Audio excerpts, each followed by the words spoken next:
Peraí que eu só tô pegando um cafezinho pra gente conversar. Como se tornar uma pessoa mais madura nos seus comportamentos, nas suas emoções, nos seus pensamentos. Olá, seja muito bem-vinda, muito bem-vindo a este canal. Aqui a gente fala de desenvolvimento pessoal e profissional para te impulsionar a construir uma vida e uma carreira significativas, das quais tu sinta orgulho de fazer e viver. E que foi? Hein? É um dengo, né? Eu vou pedir encarecidamente que vocês não se desconcentrem nesse vídeo aqui, porque ele tem um conteúdo muito importante para chegar em vocês, tá? Então, por favor, agora nesse momento, tirem o foco de vocês do Lion e tragam o foco aqui para mim. Quando a gente fala de maturidade, de imaturidade, é comum que algumas pessoas associem a idade. Mas já tá bem batida essa ideia de que a maturidade vem com a idade, né? Porque não é bem assim, ela não vem nem com a idade e nem com o siso, tá? Essa história aí também já passou. Como é que dizem? Que o siso...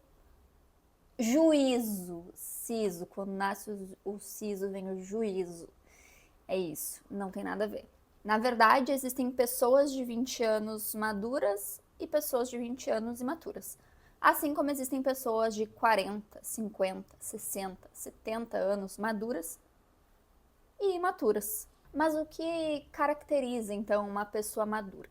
Uma pessoa madura, ela adquire e desenvolve a autorresponsabilidade. Além disso, ela tem o domínio das suas emoções, dos seus pensamentos, dos seus comportamentos. Isso quer dizer que ela é uma pessoa perfeita? De maneira alguma. A maturidade não tem a ver com perfeição, mas ao desenvolver a nossa maturidade, quanto mais maturidade a gente desenvolve, mais capaz a gente se torna, inclusive, de lidar com os desafios, inclusive de lidar com os altos e baixos das nossas emoções, dos nossos pensamentos e da vida como um todo. Então, significa, na verdade, uma postura perante a vida, postura diferente. Não é aquela postura que coloca a culpa nos outros, que coloca a culpa em todo mundo, porque o mundo é ruim comigo, porque as pessoas, porque o fulano, porque a ciclana. E nem o oposto, coloca toda a culpa sobre si mesmo.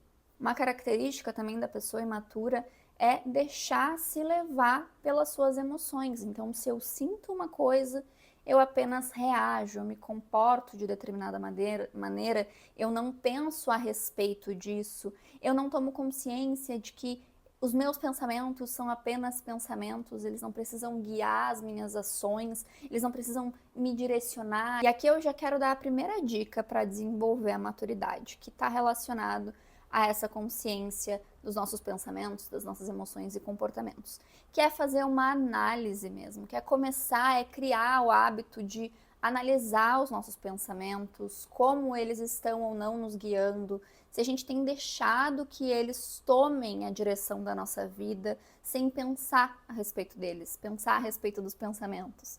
E dominar eles, dominar as nossas emoções, e dominar as nossas emoções aqui não significa deixar de sentir emoções negativas, significa conseguir se comportar de maneira adequada, apesar das emoções negativas. Analisar os nossos comportamentos, como a gente tende a se comportar em determinadas situações.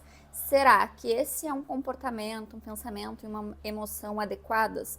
Porque até mesmo as emoções, sejam as emoções positivas ou negativas, podem ser inadequadas. É muito comum que se veja por aí, pense positivo, ou não, aceite os seus pensamentos negativos, né? Um 880. Quando, na verdade, existem tanto emoções positivas e tanto emoções negativas que podem ser completamente inadequadas. Será que eu tô colocando emoção nessa situação, a emoção adequada para essa situação? Um exemplo disso é quando acontece uma pequena coisa e a pessoa tem uma emoção desproporcional à situação que aconteceu. Isso demonstra imaturidade. Ou às vezes, é claro, não necessariamente maturidade, mas uma exaustão emocional de chegar num limite e não conseguir mais controlar essas emoções. E é por isso que a gente não basta só a gente querer controlar, abafar, jogar para debaixo do tapete.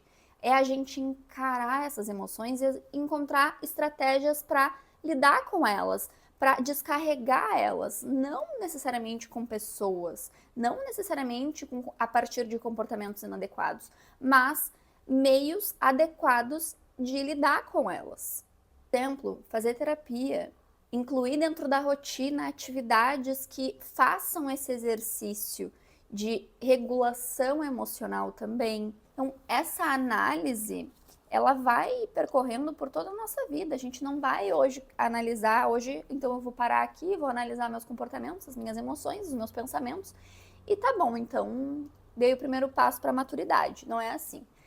A verdade é que quando a gente começa a amadurecer, a gente também começa a perceber mais desse conjunto em determinadas situações, com determinadas pessoas. A gente começa a desenvolver mais essa autoconsciência de como a gente se sente, de como a gente se comporta. Isso vai nos ajudando nessa regulação emocional. Uma outra dica para desenvolver maturidade é não levar para o lado pessoal. Às vezes acontecem coisas na nossa vida, circunstâncias, e a gente tende a levar para o pessoal ou tende a interpretar de maneira extremista. Se uma coisa não deu certo, significa então que eu não sou boa o suficiente.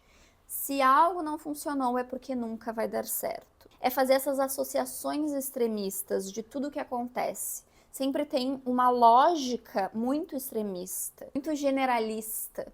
Não consegue olhar para a situação e daquela situação tirar uma compreensão real dela. A partir daquela situação, também pensar em outras possibilidades. Se coloca mesmo num beco sem saída. Então, se isso aconteceu, isso automaticamente significa isso. Cuidado para não fazer essa generalização.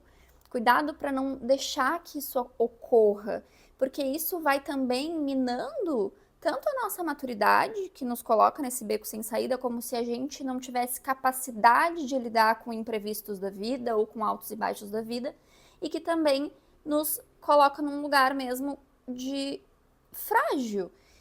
E fragiliza também a nossa autoestima, a nossa confiança em nós mesmos. Esse hábito de fazer esse movimento. Então, tanto para essas situações, como para situações com outras pessoas, onde alguém diz alguma coisa, ou aponta alguma coisa, ou realmente, entre aspas, ataca diretamente, mas nem assim a gente precisa levar para o lado pessoal. Porque muitas vezes, desses ataques estão com o peso da outra pessoa. Eu tenho um vídeo aqui falando sobre isso, sobre esse julgamento, né? De quando a gente julga, o peso desse julgamento. Tem um peso nosso nesse julgamento, né? Mas o fato é que a gente pode começar a compreender que a gente não vai ter controle de tudo. Tô tentando pegar um negócio que estava voando aqui. A gente não vai ter controle de tudo. Visto que não teremos controle de tudo, por que queremos controlar tudo? Inclusive as outras pessoas.